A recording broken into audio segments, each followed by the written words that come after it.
Babasaheb doctor BR Ambedkar ఆలోచనల విధానానికి అనుగుణంగా రాజ్యాంగ స్ఫూర్తితో ప్రధాని నరేంద్ర మోదీ నాయకత్వంలోని కేంద్ర ప్రభుత్వం బడ్జెట్ ప్రవేశపెట్టింది అని రాష్ట్ర బీజేపీ అధ్యక్షురాలు రాజమహేంద్రవరం ఎంపీ దగ్గుబాటి పురంధరేశ్వరి చెప్పారు. మహిళలు, యువత, రైతులు, పెట్టుబడులు ప్రధాన అంశాలుగా కేంద్ర ఆర్థిక మంత్రి నిర్మలా సీతారామన్ బడ్జెట్ రూపకల్పన చేశారని విశ్లేషించారు. ఆమె వరుసగా 8వసారి బడ్జెట్ ప్రవేశపెట్టిన ఘనత సాధించారని అన్నారు. నేషనల్ హైవే సర్వీస్ రోడ్లోని ఎంఆర్ఆర్ రెసిడెన్సీ ఫంక్షన్ హాల్లో బడ్జెట్పై వివరించేందుకు జరిగిన మేధావుల సమావేశంలో ముఖ్య అతిథిగా పురంధరేశ్వరి పాల్గొన్నారు. ఆమె మాట్లాడుతూ 2047 నాటికి వికసిత భారత్ లక్ష్యంగా ప్రధాని మోదీ పనిచేస్తున్నారని, అందుకు అనుగుణంగా 50,60,000 కోట్ల రూపాయల పైచిలకు కేంద్ర బడ్జెట్ ఉందని అన్నారు.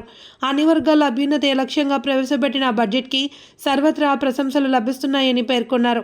అంబేద్కర్ని గౌరవించడమే కాకుండా ఆయన ఆలోచనలకు అనుగుణంగా బడ్జెట్ ప్రవేశపెట్టిన ఘనత ఎన్డీఏ ప్రభుత్వానికి దక్కుతుందన్నారు. బూర రామచంద్రరావు స్వాగతం పలకగా జిల్లా బీజేపీ అధ్యక్షుడు పిక్కి నాగేంద్ర అధ్యక్షత వహిస్తూ కేంద్ర బడ్జెట్ వికసిత్ భారత్ లక్ష్యంగా ఉందన్నారు. దగ్గర 50 లక్షల పైచిలకు కోట్ల రూపాయలతోటి కేంద్ర మంత్రి ఆర్థిక మంత్రి వర్యులైనటువంటి నిర్మలా సీతారామన్ గారు గొప్పదనం ఏమిటంటే 8వసారి వారు బడ్జెట్ ని ప్రవేశపెట్టడం జరిగింది. బడ్జెట్ ని ప్రవేశపెడుతున్నటువంటి సందర్భంలో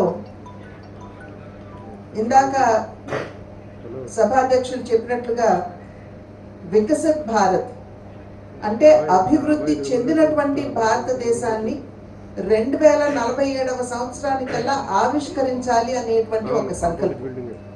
అది సుస్పష్టంగా మనకి ఈ బడ్జెట్ మాధ్యమంగా మనకు అర్థమయ్యేటువంటి విషయం.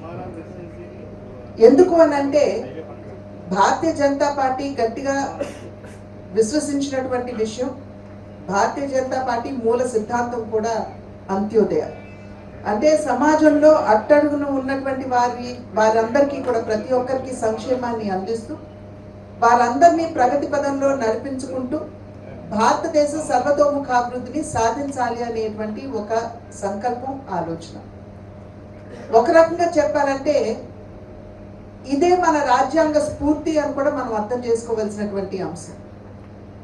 ఎందుకంటే మన రాజ్యాంగం కూడా మన భారతదేశంలో ఉన్నటువంటి వైవిధ్యాన్ని దృష్టిలో పెట్టుకుంటూ ఆనాడు రాజ్యాంగ సృష్టికర్త అయినటువంటి బాబాసాహెబ్ అంబేద్కర్ గారు మన దేశంలో అట్టడుగున ఉన్నటువంటి వారందరికీ కూడా సమాన అవకాశాలు కల్పించాలి, ఎటువంటి భేదభావాలు లేకుండా అందరినీ ప్రగతి పదంలో నడిపించే దిశగా ఈ వైవిధ్యాన్ని అధిగమిస్తూ ఒక అభివృద్ధి చెందినటువంటి భారతదేశ ఆవిష్కరణ కావాలి అనేటువంటి భావనతోటే వారు ఆనాడు ఆ స్ఫూర్తే మనకి బాబాసాహెబ్ అంబేద్కర్ రచించినటువంటి మన రాజ్యాంగంలో సుస్పష్టంగా మనకు అర్థమయ్యేటువంటి విషయం.